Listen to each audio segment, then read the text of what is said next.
Yeah.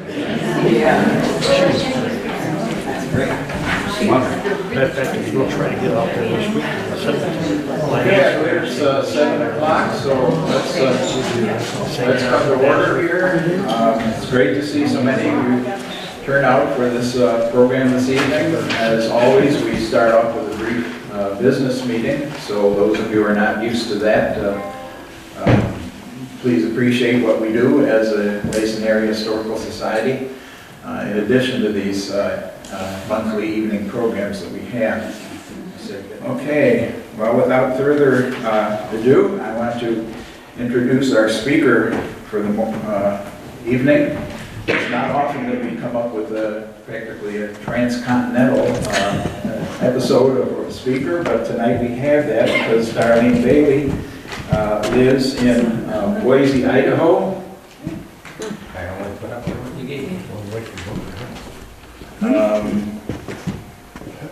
Right. Darlene does not, she makes it clear that she has not ever lived in Bunker Hill, but between her father and her grandfather, and even going back in other generations, as you'll find out in a minute, there's a long history of her family in the Bunker Hill area. So she will be having a series of slides and talk about some of the slides as she goes along, how her family came from the East Coast in the early 19th century. So she says it's not going to be brought up to date. You know, those of you who live in Bunker Hill are going to learn some of your own history here tonight. How many live in Bunker Hill or have connections? Oh, that's great. That's good. So you'll learn about history that you've not probably realized before. Darlene, as I said, lives in Boise, Idaho now. She has degrees in comparative cultures from the University of California. In Irvine, she's taught history and music and physical education from the middle school all the way to the university level. And for several years, she was the women's head volleyball coach at Boise State University. And she's received honors for her work in the volleyball world. She's traveled extensively internationally, and she now brings that wide-ranging cultural insights to our local area of Bunker Hill. We're especially pleased to have Darlene because she's had some health issues recently, even as little as a month ago, had some surgery for cancer and all, so we're especially appreciative of her making this kind of cross-country journey in order to be with us tonight. So let's welcome Darlene Bailey.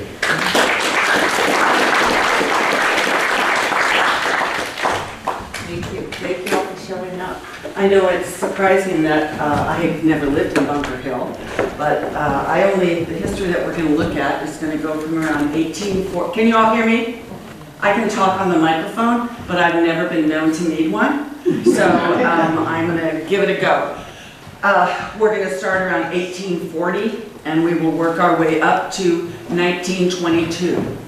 All right, and so what you'll see up here is, but on my opening slide, is in 1996, I conducted a 6-hour oral interview with my father. Let's see, that might work better, but I would like to move around. You can take it off. Ah, well, that's dangerous. Okay, there we go. Darlene, do you need one? Oh, Pat, we have handouts. They're not quite ready, but some are, and you can share, and we'll get them to people as we go along. Anyway, in 1996, I did a 6-hour oral interview with my father, who did live in Bunker Hill, and I have transcribed that, and so a lot of what I'm going to be talking about today will come from that oral interview. Also, my grandfather, Elton Bailey, was a longtime resident. He was born in Bunker Hill in 1874. He will leave in 1922 and take my father with him and others. And so a lot of these are going to be images. They're vintage images that you're all historians. I call us kind of history nerds. And they're wonderful images of Bunker Hill back in the 1900s. The oldest one is 1898. and then they come up to around 1922. I do want to say one thing before I move on. Anything with KPB, that's my father, and so I just abbreviated it. It's too long to spell it out. And I may not have ever lived in Bunker Hill, but if you were in my home, I was with Bunker Hill all the way through my childhood and as an adult, because my father's memories of his childhood here were tremendous. He talked about it all the time. He loved growing up here. And when I interviewed him, he was 84 years old, sharp as could be. And you could see as we got going into this interview how he would light up, return to his childhood. It was like he was 10 years old again, describing this, describing that. And so that particular place had such a warm feeling for him that he never forgot. And it comes across. By the way, the entire oral history is here at Mason, at the Historical Society. It's 55 pages. Half of it includes Michigan. The other half will include what happens to his life after that. But those of you that are interested in ever reading it, it is long, but it does give a lot of information about Bunker Hill in those days. I am going to read every once in a while something from the oral history so you can hear his voice. So it's not going to always be my voice. Okay, this is the camera.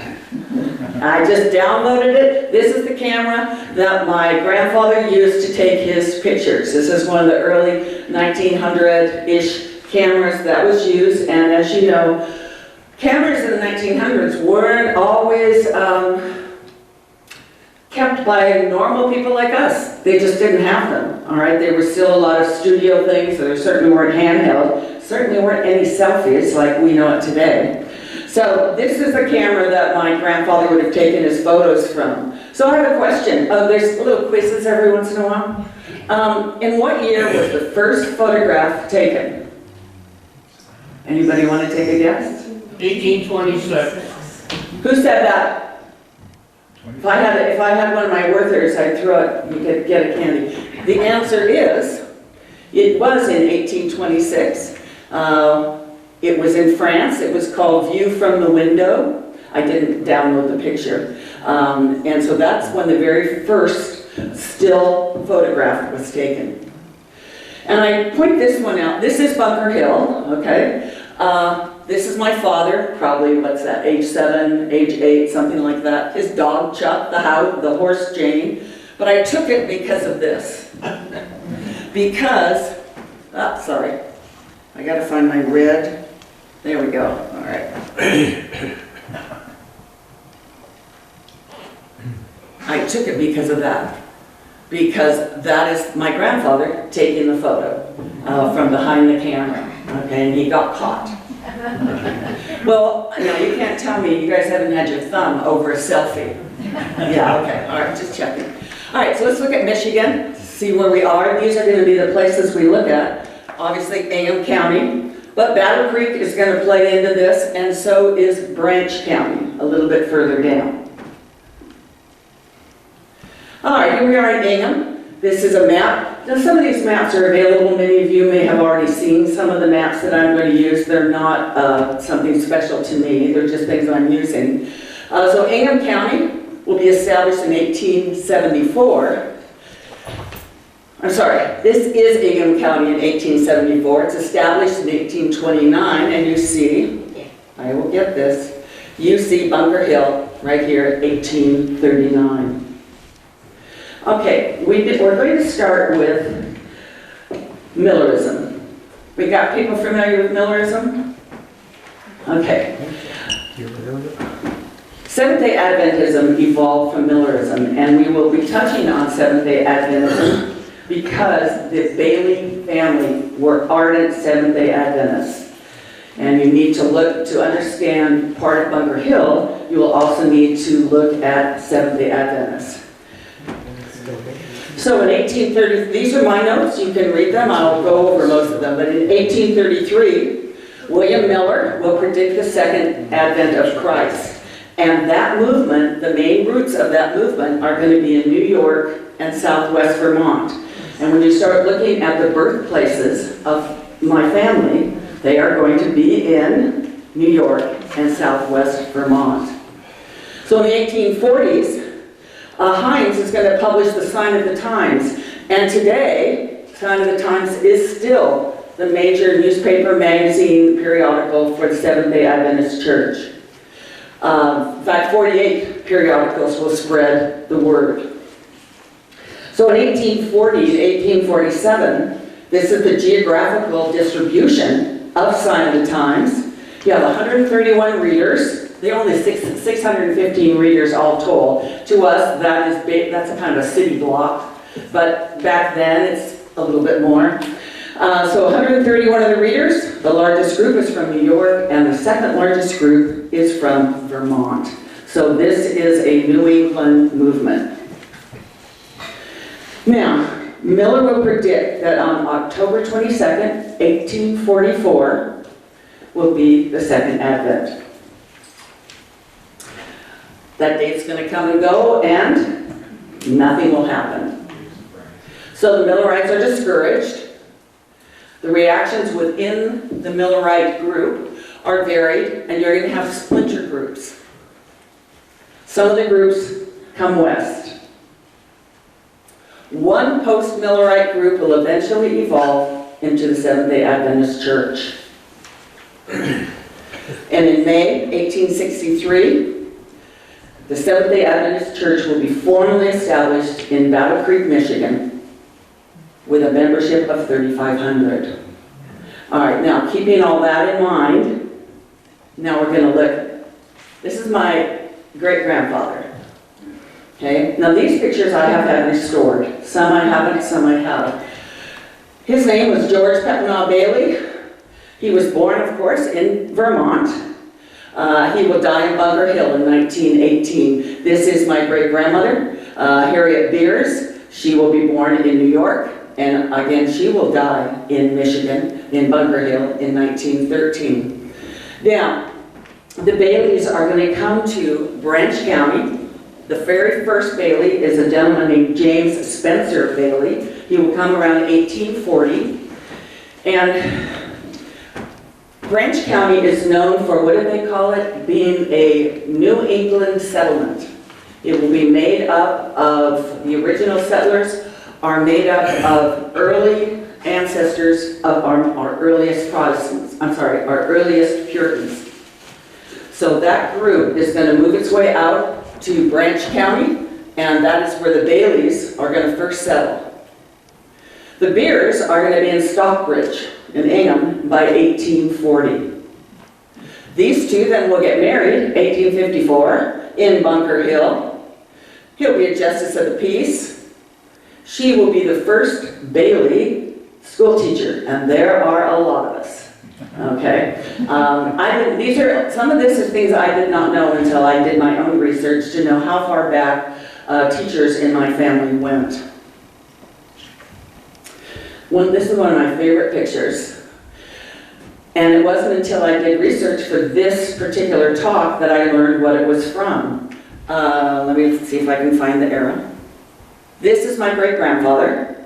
He is a scary looking guy. And I do not know which one is my grandmother. And I have gone back and forth, between the photos. I can't figure it out.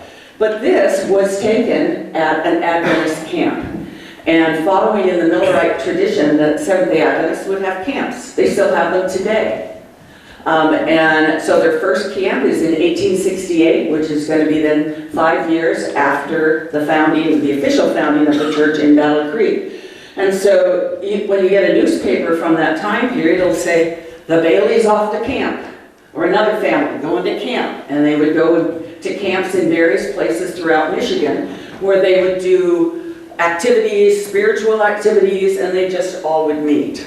And so this is taken around 1900. And as my dad would say, my granddad had to be what you'd call a church founder, one of the original 3,500. The church had gotten underway right around 1840. Okay?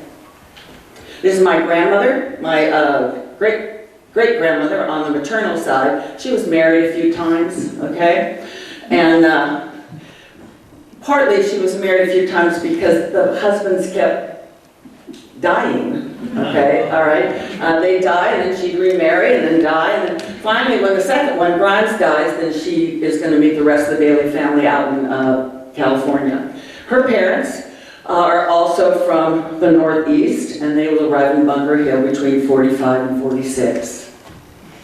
Okay, question number 2. How many places in the United States are called Bunker Hill?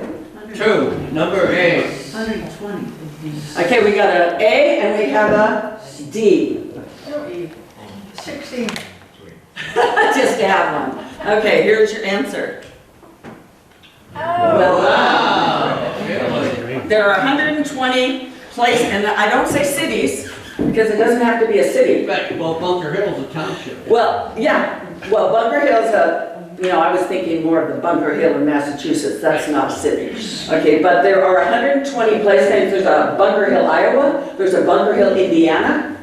There are quite a few, there's a Bunker Hill in Los Angeles. It's an actual district of Los Angeles. So there are more Bunker Hills than you might think there are. All right, now let's take a look at Bunker Hill in 1874. Oh, I have a thing. This is what my father would have referred to over and over as Four Corners. The people back then called it Four Corners, and he called it that all of his life. He called it downtown Bunker Hill, and it was Four Corners, and it's right there at the intersection of DeCamp and Williamston Road. Now, what you're looking, sorry. Also, this is now you're going to see George Pepinaw Bailey has some land. He's got some more land up here. We'll be talking about land quite a bit.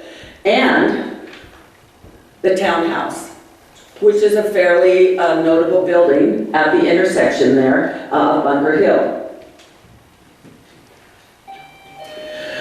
Next to Aunt Mitt's house, this is my dad talking, was a town hall, which we had donated the land for. The town hall was for the county.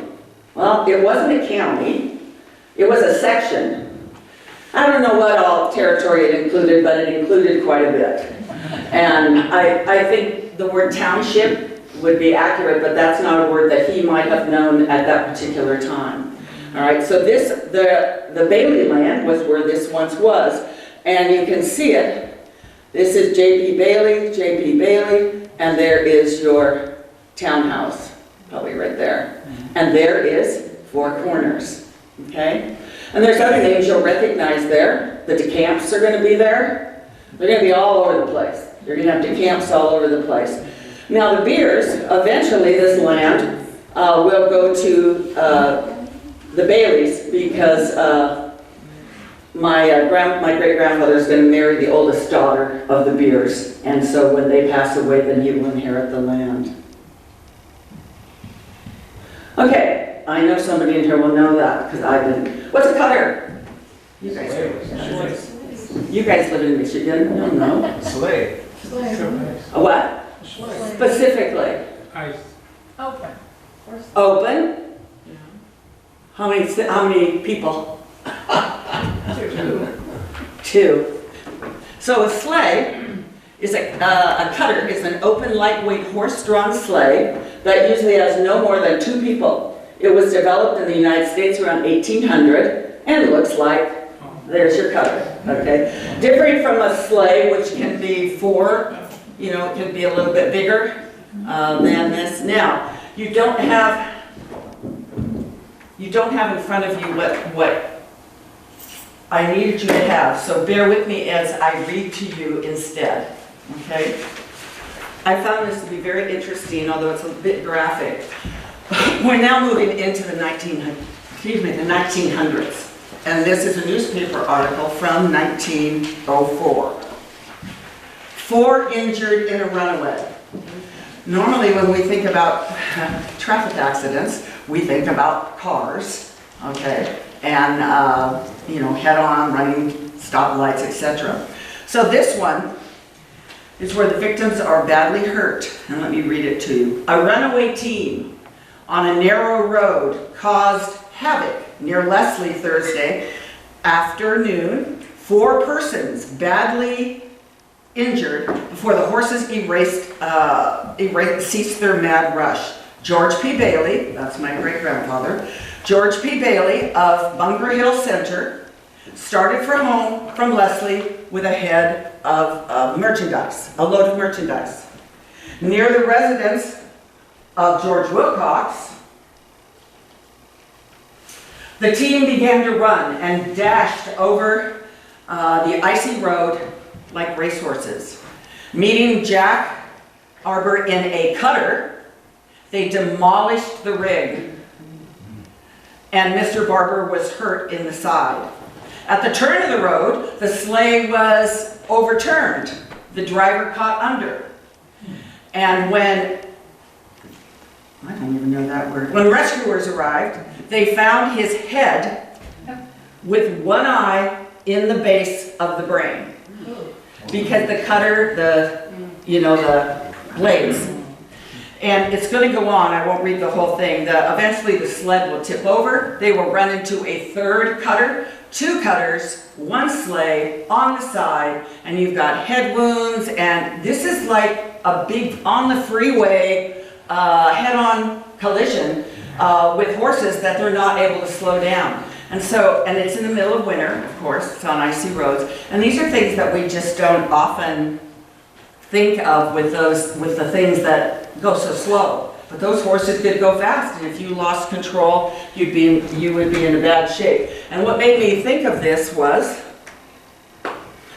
when I was all of the horse and buggy road signs that they have. When I went to Bunker Hill, I saw this, and I just happened to be looking through newspapers for information when I came across the story of my great-grandfather being involved in that. Because that is not exactly the same, but it's close. Okay, here's Bunker Hill, population. In 1890, because now we're moving into the 21st century, 1,000. All right, now the time frame that my father lived there, that my line of the Baileys lived there, which is going to be around in here, you're going to see that population is going to drop. From 740, I know from 1920 to 1930, it drops 13 people, and I know that 5 of those people were my family because they're going to move to Cedar Lake up further north. Then, 1940, it starts going up, and the last census was 19,066. So when you look at the population in Bunker Hill over time, it hasn't really changed that much. It dropped, and then it came back. And so this is where it is today. All right, now we're moving a generation. Love this photo. This is my grandfather and his wife on their wedding day. So this photo was taken in 1898, and they were married. They were both born in Bunker Hill, and they were both married in Bunker Hill. Now, second school teacher. Okay, Elton is going to be a grammar school teacher, and he will become a Bunker Hill school inspector in 1902. But here's some of the most interesting things about this family. I guess I should do this again. Some of the most interesting things about this family. They never had children of their own. Every member of that family is adopted. And so when you say, is he my grandfather? He is my grandfather, but we are not biologically related. So my dad was the middle one, and he adopted an older daughter and a younger daughter, but they took in foster children all the time. And they also, in the summer, the school for the blind in Lansing, summer school would come, they got no place to put their kids, so they would, the state would give a subsidy to my grandfather, and he would take the kids for the summer. So he would have 5 or 6 blind kids floating around the farm. My dad got to know them. He said some kids came back several summers in a row. And that is one way that they were able to make some money. Let me see. Oh, one of the foster kids they took in, I want to. This is Elder Cleo Miller Bunker. And yes, the Bunker name is the one you're thinking. This is when he's in his World War I uniform, and it's taken around 1819. He will be born in 1896. He'll die in Watsonville, California. He was not directly related in his grandfather and uncle were in the Bunker line, but he himself was not the direct descendant from Adam Bunker, which is the town is named after. And he will end up being a well-known reverend in the Seventh-day Adventist Church. I want to read one thing, because I like what gives you a little bit of insight. No, not really. This is what my dad had to say about Cleo. He said, during our stay at Bunker Hill, we got into World War I, which would be about right. One boy, Cleo Bunker, became important. It was during our stay at Bunker Hill, it was after his parents' surname that Bunker Hill was named. Cleo became a member of our family, and I often called him my stepbrother, although that really wasn't true. But Dad guided him through World War I, and being Seventh-day Adventist, he made Cleo into one. Cleo's dad was a real heathen, but Cleo followed along with my dad. During the war, he went into whatever the Corps was at the time that had ambulances and medical aids. Said that was something Adventists did believe in, as opposed to carrying a gun and killing. So Cleo stayed in with the family, and he became an important Seventh-day Adventist preacher and administrator. So this was the kind of thing that my grandfather did, was take in these kids.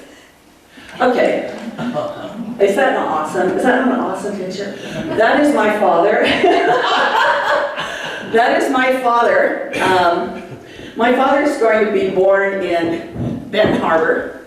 He'll be sent to the Michigan Children's Home because he has an unwed mother, and she puts him up for adoption. And he will end up being adopted by the Bailey family, and they have him putting him to work right away as a, what do you think, 2-year-old at the most, year and a half. They're just standing, working on the farm. And if some of you know, these are the kind of things they make, those postcards. Remember the postcards they make out of, I got a ton of these postcards. They were very popular. So this is what my dad had to say. For those of you that live in Bunker Hill, this is how he felt about Bunker Hill. After I was adopted, they took me back to this little place called Bunker Hill. It's 4 corners, and that's all there was. A store on opposite corners, and a marsh on the other side where we got horseradish.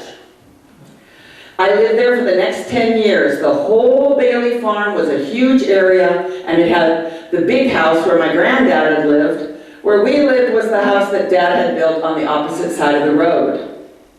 Dad made his living in farming, which wasn't much of a living, so he also had a store on one of the 4 corners.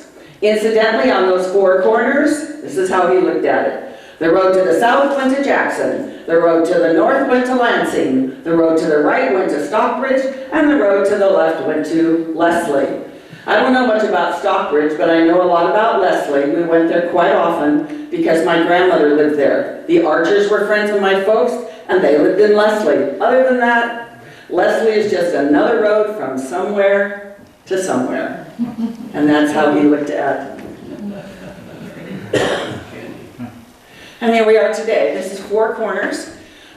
Picture was taken in 2017. And those of you that live there, you drive by marshes all the time because there are quite a few marshes out there.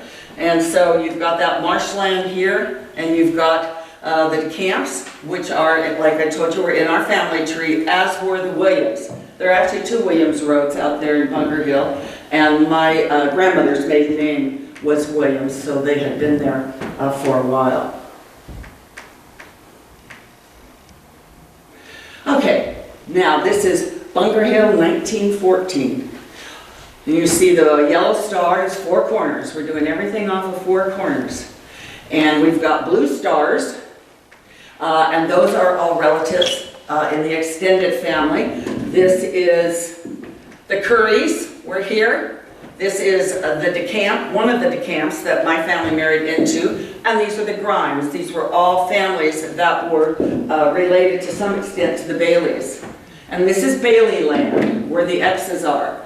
So by this time, George has this entire area, big area. They also have across the street where the townhouse is, and they had another bunch of land up there as well. Give me a moment here to catch up with myself. The farm was what you'd call a medium-sized farm. It had 500 acres here, another 20 acres there, another 40 acres there. So all told was 560 acres. Oh, just another image. That's my father. He became quite a milker. One of the things he had to do was every morning when he was a kid, he'd have to get from here to there to drive the cows. They had milk cows. So the milk cows had to go eat during the day. He'd drive them up in the morning. They'd eat. When he came back from school, he'd have to drive them back down because they got to be milked the next morning.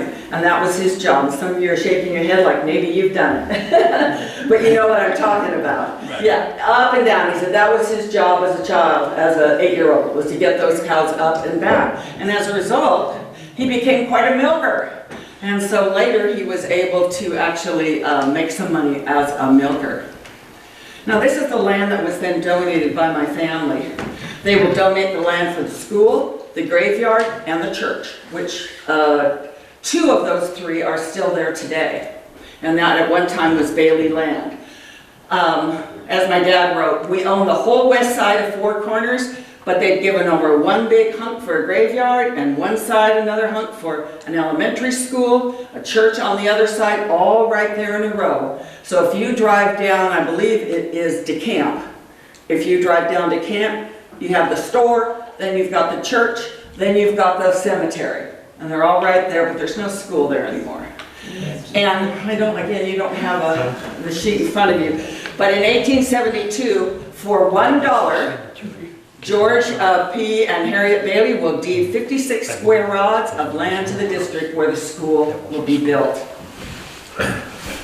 And that's what we're going to look at. We're going to look at, now we're going to go to Bunker Hill for some images. And we're going to be looking at, here's the 4 Corners, here is the school, there is the cemetery. School's no longer there, remember, and the church is right over here. Anybody know what that is? Bunker Hill store. That is the Bunker Hill store in 1899. Okay, so that store that you drive by, or those of you that have driven by that store, it was built in 1899. It was built by my grandfather, by my great-grandfather, and it was then run by my grandfather and his wife. And it is amazing. I cannot tell you the surprise when I was doing research for something else, and I love this picture. And I came across what it looks like today, which is this. Wait, and I'll get there. My father, by the way, lived up here. That's where the family lived until their home was built. And this is what it looks like today. And I looked at it, it doesn't look that different. Of course it does, but you know what I mean. It's still the basic brick. Certainly there's no trees, okay? And there's horses and all of that, but the store itself still has the same windows, the same size, still that brick. They did add on to it, but it's that is an old building. That building is 120 years old. Okay, it's amazing that it's still there. All right, it's called Mr. B's today, or it was. A gal operated it until 2012. I wanted the Mr. B's to be for Bailey, okay, but it ended up it's not. But I like my story better, so there was a gentleman that bought it, and his name was, I have it here, some of you might know it. Melvin Back. Thank you. Melvin Back. And that's who they think Mr. B's was named after. But I think it's a plural, so it could be him and my family, all right, since we built it. So there's Mr. B's. There's me 2 years ago talking to the current owner. And then That's me and my daughter. My daughter is in the back of the room. She's a very pregnant woman in the back of the room who honestly, she's 9 months. So if something happens, we have a doctor here somewhere. I mean, I'm not kidding. So anyway, we visited the store 2 years ago so I could get some pictures. Love the store. Now, this picture right here is awesome. I have no idea who they are. Okay, no idea, but it doesn't matter because the picture is just such an awesome picture of 3 young women. One of them could be my grandmother, one of them could be some great aunts, friends, who knows? Because if you look at the background, those of you that have been to Bunker Hill, there is no foliage there. All right, and it doesn't look like winter, so you're thinking, a lot has changed in the last 100 years over there at Bunker Hill, but I love this photo in front of the store. All right, this is the Bailey farm during the winter.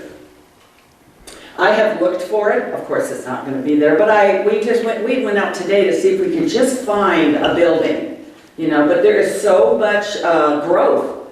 It's so lush out there now, and it wasn't that lush back then. And so they did the normal things that you would do in Michigan. They ice skated. My dad said there were a lot of frozen areas in which to ice skate. They tobogganed. They didn't ski because there weren't any hills that were worth skiing. And they, of course, ice fished in Portage Lake. And it also was in Portage Lake where they would take their ice to put in an ice house. Now, we don't deal with ice houses anymore. In fact, I look at me and I don't even deal with having to defrost a refrigerator. Okay, but back then they did not have the ability to have ice, so they would go to the lakes, they would chop it up, they would put it in the Bailey's ice house. A lot of the neighbors did, sawdust all around, and so that was winter. Now this is the complex in summer, and so there's a couple of barns, and we'll look at this barn. And barns, I learned, is a big deal in Michigan. Okay, and this would be their other barn. And then, of course, this is going to be the farmhouse that my grandfather will build. And there's all kinds of different buildings there that are going to represent the Bailey farm. Oh, sorry, it's out of focus, but I still love it. That's my dad. They had sheep. Okay, and so he's on his sheep. Now, this is the farmhouse, and a couple of things about the farmhouse. Thing that I found interesting, they had no running water back then. His grandfather did. They had more money, so they actually had piped-in water. This house did not have piped-in water. And so bath time was interesting. As he tells this story, they would heat the water up, they'd bring it in, there was one big tub. The dirtiest person went last, which meant that he went last, okay? And the sisters would go first, so they'd clean, and then they had a rinse tub, they'd rinse, and he always had to go last. And, you know, we just don't do that. Usually reuse the water, but as he said, you heated it once, and you didn't want to heat it again, because it was a pain in the rear to have to heat it that many times. So everybody had to go quickly, and they did it on Friday night because they are Seventh-day Adventists. Oh. So therefore, bath night was Friday night, because on Saturday you do nothing. It's going to be an entire day of worship. The other thing about this was the telephone. And this was surprising for me, for some of you maybe not. They did have a telephone, they had a wall telephone. But every time one of those thunderstorms come through, they had to disconnect the cords. Because the lightning would hit on one of those cords and it would run it into the house and it could catch the house on fire. And they never had a house catch on fire, but they said some of their neighbors did. And so anytime there was a thunderstorm, they knew how to disconnect the cord so there was nothing for the fire to come in on. Let's see. Okay, there's the barn. And when my brother went and saw the barn, he was disappointed because, you know, back then they'd always put the name of the person, and they'd have a birth date and possibly a death date. And this barn, which is the main barn, the big barn, did not, they couldn't find it. And usually it was on the roof. That's the impression I got. It was gonna be somewhere, you know, up on one of these sides. So that was the Bailey barn. This is the log cabin house. And it had once been a home to my grandparents when they first got married. But in there, they had the woods behind with all that maple. So they would tap the maple, like up here, and over the course of whatever period it's going to be, they had a big pan in there. It was like 8 feet to 12 feet long, about a foot high, and 6 feet across, and they keep the furnace boiling under it over and over and over again, and keep loading it in with maple, with the sap, until the sap burns down and you end up with maple syrup, which was what they gave for Christmas presents. And they got it for themselves. And my dad, I'll tell you, was spoiled to this day. Never liked any maple syrup. I guess once you're brought up with that kind of maple syrup, you kind of get spoiled to go on. All right, the geese. We're going to spend just a moment with the geese. I'm sorry, because the geese, to me, were the most interesting, and I'm going to read something in regards to the geese from my dad. Mostly at Thanksgiving, sometimes at Christmas, Dad would butcher the geese. As long as it's not mine. Okay, those were big days. The thing that I remember best was maybe a dozen women from the surrounding area would be in the living room and they would pluck the geese, as they called it. Dad would kill a goose, dip it in scalding water, then wrap it for a while. Then a woman would take it and put it on her lap and start plucking it. They would separate the down into 3 sets of feathers, depending on what kind of feathers they were, because you're going to have the light little ones, you're going to have the bigger ones. And then they would always use them for pillows and comforters and that sort of thing. Pretty soon you had some geese and Dad would take them to the market for whatever deal he could make. But what a mess. It would take weeks to get that cleaned up because it had to be done inside the house because it's winter time. And they needed hot water. And the hot water had to be brought in. But there's one other part to it. He said, well, it was Dad's job to take the geese and fix up some way to put the head down where he could stick a knife up and cut their throat. And the reason he did that was because he believed they had to be bled. So I asked, was that for a spiritual reason? And he said, no, but biblical instruction suggested that you shouldn't have the blood. I need to remind everyone, not my father, but my grandfather and great-grandfather were ardent Seventh-day Adventists. All right, so if it wasn't something in the Bible that they interpreted the way in which they chose to interpret it, they wouldn't do it. He said, yeah, if you're going to eat meat, you bled it. You did that with cattle. You did it with everything that you slaughtered for food purposes, ours or other people's. We never raised turkeys because turkeys fly, and they were tough to control. Geese were just perfect. So one of the other ways they're going to make money is they're going to sell, who knows, muskmelon. Sure. Okay, so they're going to grow muskmelon, and as he said, would say to me, you don't know muskmelon, Darlene, but it's cantaloupe, basically, it's very similar. So they would grow muskmelon, and they would grow a couple acres of it, because they had a contract with the Isabel Seed Company, which was out of Jackson at the time. They didn't want the melon, they just wanted the seeds. So the neighbors could come over, they could take the muskmelon home as long as they brought back the seeds, or they could cut it right there in the field and leave the seeds and take the melon. And so in the end they had all of this melon because they'd already taken the seeds with nothing to do with the melon except feed the geese. And the geese absolutely loved the muskmelon. So it was a great way to serve more than one purpose at a time. Okay, this is the school. Now, this 1920 is the Bunker Hill School. This is not a, what's the word? I have not restored this picture, but I have restored this one. Okay, that's what restoration looks like. So this is the one-room Bunker Hill schoolhouse that all the kids in Bunker Hill went to. The land was again donated by the Bailey family. This is my father, right here, with his face in a book. You have a question? Across from the store? It's not there anymore. Oh. Okay? It will burn down, be rebuilt, then it will go through something else, and it's no longer there. But it was where the church and the cemetery were. It's in that area. South of the cemetery. Oh. Yeah. Oh, okay. Okay? But it's not there. They will eventually give up and so on. And so, one of the things about the school, because it's kind of to give you an idea,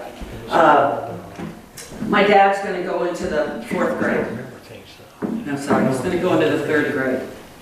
But they don't have enough spellers for people in the 3rd grade. There are 4 3rd graders and there's only 3 spellers. So he gets promoted to the 4th grade. Okay? So then goes to 5th grade. Then in the 6th grade, when he's supposed to go into the 6th grade, they don't have enough books or spellers again. So he gets promoted to the 7th grade. So by the time he graduates from high school, which is not going to be in Michigan, he is 16 at the most because he has skipped all these years. And we always thought it because he was smart. He was brilliant, okay, but that's a different story. But he said it was because they just didn't have the supplies. And so without the supplies, somebody had to get promoted. And he was a very good reader. And he said that's why they determined this person went over that person, was because of their reading ability. And so it will pay off for him later as he goes on in his profession. So that's your schoolhouse. Did you know you had a Bunker Hill baseball team? 1925. That's behind the Bunker Hill Catholic Church. And you gotta love all the homemade BHs. They must have been brothers. They just look alike. But all of these are, and that would be my dad. Probably they didn't have anything on his. He might on the back. And there's your, just a second, sorry. There is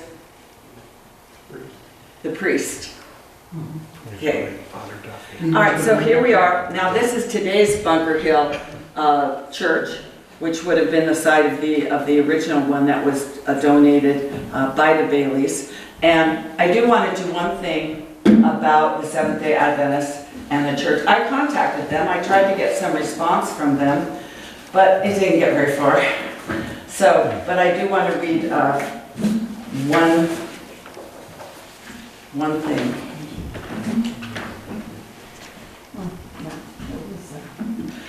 And I kind of covered this, but I'll do it again. My mother did all the cooking for Saturday on Friday. And it was very customary to have good baked beans.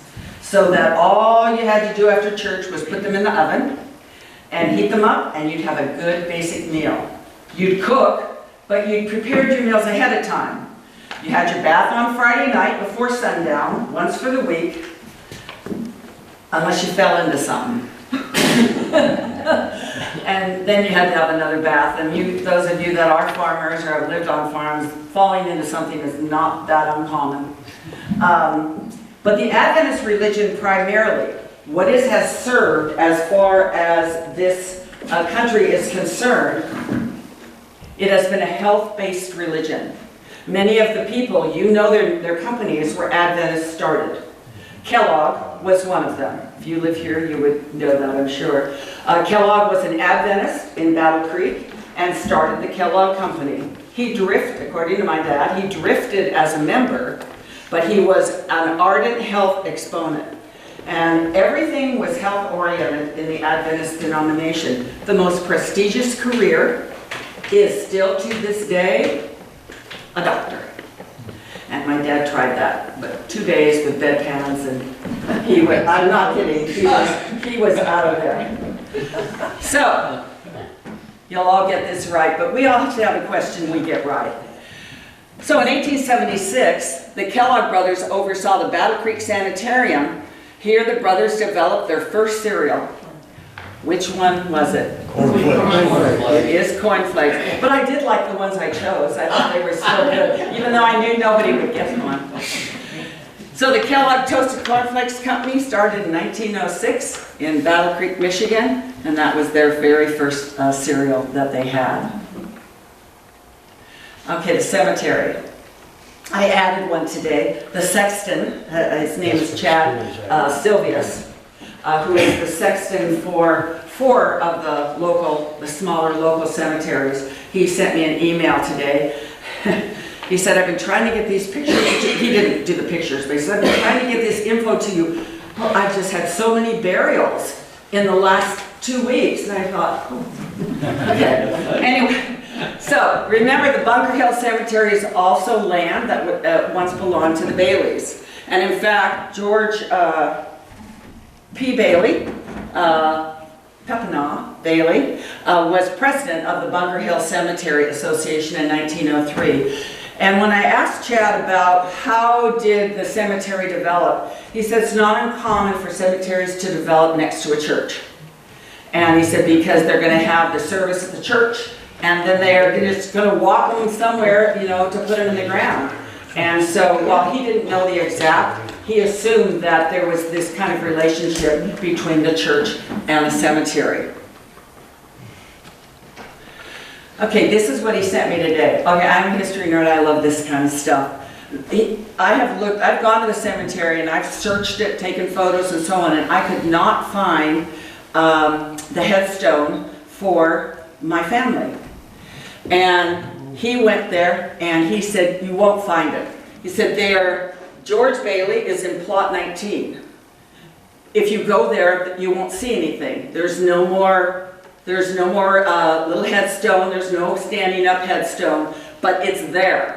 The body is there under. And he said this one, number 10, which was purchased by your great-grandfather, you'll see 4 people buried there. These were all children. Okay, these were all children. The earliest will be buried there in 1863. And then the others will soon come after that. And we know that children didn't often make it past childhood, you know, back then. So these were just sent to me today. That's his finger right there, just showing you that's him. So these are my relatives that are in the cemetery. This one I find really interesting because you don't get a lot of War of 1812 veterans. Wow. Not in Michigan. I mean, that's a long way. So he was another one that's going to come from New England, come out. And then, of course, those of you that do any genealogy, it's always interesting when you get to the Civil War and you find out who served, where they went, what they died from, if they lived. So part of the Beers, which is in our line, they're all in the Bunker Hill Cemetery, and they served in Michigan infantry and cavalry companies. One did not survive. He died from disease towards the end of the war, 1865. The war is pretty much over by 1865. All right, and so these are, again, my relatives. Now, these are my 4 Bailey great aunts. And DeCamps, Atherton, Bather, Lowborough. And Lowborough is quite a name in the Seventh-day Adventist religion. The brother of her husband goes way up on an international level. Okay, we're leaving. We've got 3 more slides. We are going to leave Michigan, and I have to show you this because this is a great photo that I had restored. And this is the Bailey family, my grandfather, my grandmother. You can barely see her. That's my Aunt Loa, and that's my Aunt Pat. My father's taking the picture. This could be Grapes of Wrath. This could be the Jode family coming out from Oklahoma in during that particular period. So the family will eventually sell the land. There's a story there, but they will eventually sell the land. They will go elsewhere, and they are then going to make their way out to California in 1925. And I just think this is a great picture of them camping on the road. They don't have much, you know, whatever they have, they've sold to get themselves out to California. He had a brother who was a doctor out in California, and he was going to go out and join him out there since he wasn't able to make much of a living as a farmer. All right, question. It's a little tougher.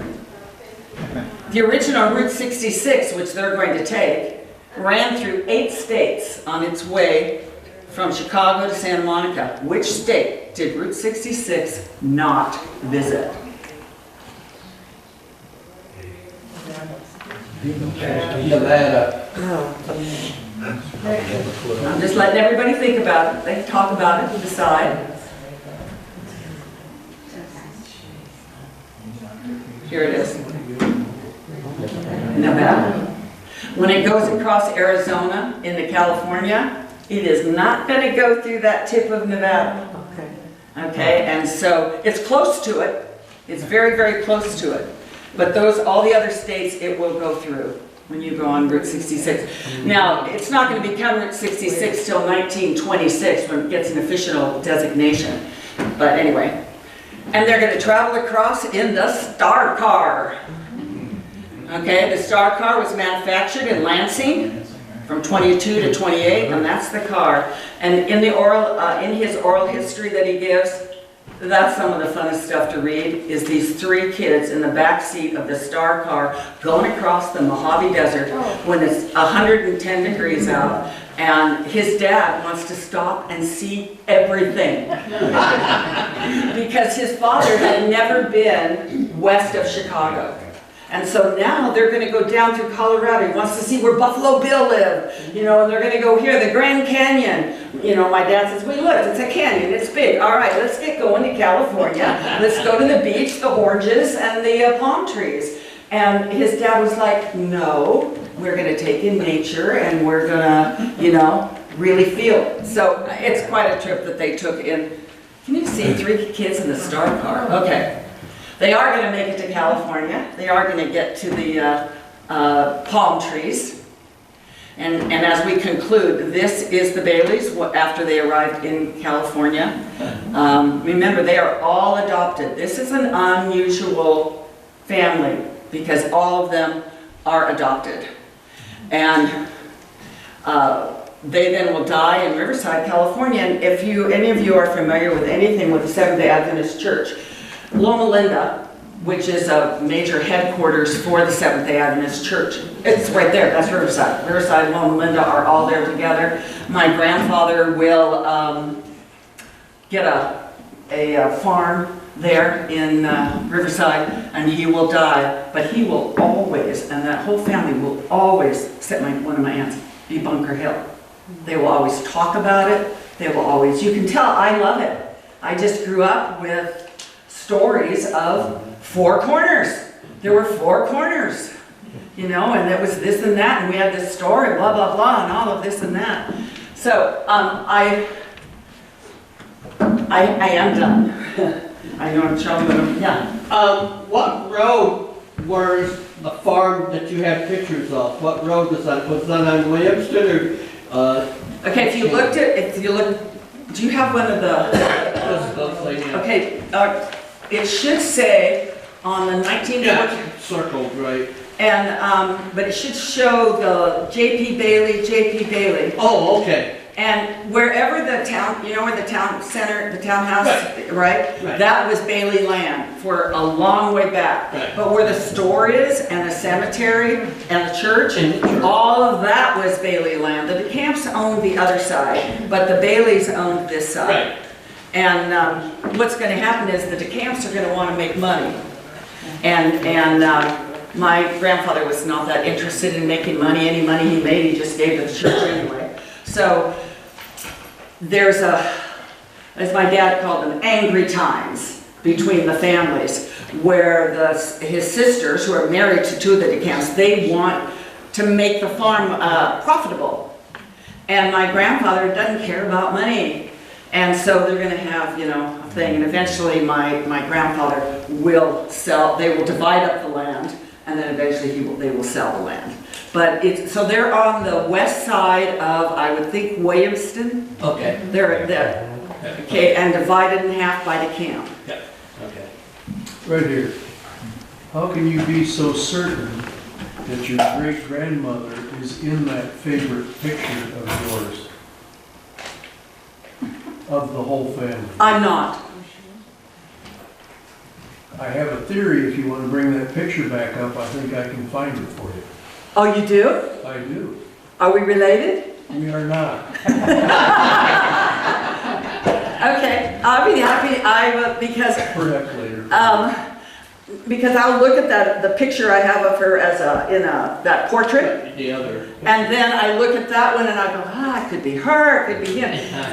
My great-grandfather's hard to miss him with the big thing and the scary face and all of that, you know, it's pretty easy to see. But her, I'm not so certain about, so you are welcome to point her out. And I cannot tell you how excited I was. This was just 2 weeks ago when I saw photos, I was looking at camps, Adventist camps, and I went, that's what that picture's from. The tents, the whole thing. And I went, after, 100 years, we now know what that picture is. Right. Any other questions? Yeah. I have one about the muskmelons. Yeah? Yeah. My grandfather emigrated here in the 1880s. Okay. My father was born in 1903. They lived on Catholic Church Road. Okay. You had a picture of the school he went to. Right. But one thing he would not have in our house Oh, growing up was a muskmelon. was he allergic to it? No, because he had to walk around with 5-gallon pails strapped to his side and shake seeds into the buckets. Oh, because he had to return them to my family. I don't know if it was there or what. I heard it was Burpee Seed Company. Oh, it could be another seed company. I know this one. Something because originally we farmed peppermint until that became not viable there. Some of them came thick. Well, I know it's the Isabel company that the Baileys had a contract with. My father was very specific about that, and I was able to find it online that there had been an old seed company that did that kind of thing. But that is interesting that you had somebody, and they're catching them because they want to sell those seeds. Yeah, No. he never wanted to be a farmer. He ended up being a dime maker. He left it. So, my question, did they have geese? Geese would have been really good. They could have gotten rid of all that extra muskmelon by having geese to eat. Verbal memories passed down, everything is Our awesome. family. But They didn't want to hire her because she was a Catholic. Gary G, when he started, he was like a teenager, My dad and he grew marshmallows. He would have big wagons full of marshmallows. And that had to be back in the 50s, early 60s. So it's a fairly Yeah. common crop in this area. yeah, Right. Howell has a melon festival. The best, yeah. We always grew in on our little farm. Well, muskmelons are, I live in Idaho, there are not a lot of muskmelons in Idaho. And in California, which is where I was born and raised, it's going to be cantaloupe. But to my dad, this, that, they're all alike. They're orange, they do this, they're close enough. Honestly, that's how, close enough. Anything else? You got the picture up here. Oh, okay, who do we think? Who do you think? I have, okay, that's not fair. I've already confessed, I know nothing. So, it could be her, or her. You don't think she's even there? No, I didn't say that. Do you want me to show you the other picture? Methodist had it down there. The two on the right are together, so that's. We had a Catholic. Just a second. School was. Okay, no, get around. Oh, Yeah. okay, wait a minute. This is what you want? Okay, No, no. There, all yeah, right, there we go. there she is. Are you maneuvering? Yes. Huh, Well, it's a lot faster. okay. All right, so that's her. All right, next one. It's the gal standing behind you to the right. Under one tail. This one or this one? Yeah. I think you're probably right. Well, usually in those days, the women didn't stand too far away from their husbands. You know what I mean? They're not gonna sit by another husband. So I figured, I think you're right, yeah. See the little collar? Yeah. Yeah, she Yeah. kind of like the other one. but she looks so young there. I think it's the one to the right with a little more weight on her. This one? No, to the right, that one. Whoops. Okay, that one doesn't count. That's a whole different family. You think it's this one? No. Oh, you think it's this one? Yeah, that's occurred to me too. Oh, I see, yeah. Because she doesn't, I do see the collar, but they did, come on, women have more than one collar. Well, maybe not. And, She doesn't have a collar. The woman there in the middle has a collar. but it could be, she's thinking it's this one. Oh. See, I couldn't figure it out, so I wasn't gonna say it was somebody when it wasn't somebody. Great. Are there any more questions? Any more? All day. You guys were awesome. We Thank you for appreciate having it. me Thank you out. so much. Yeah.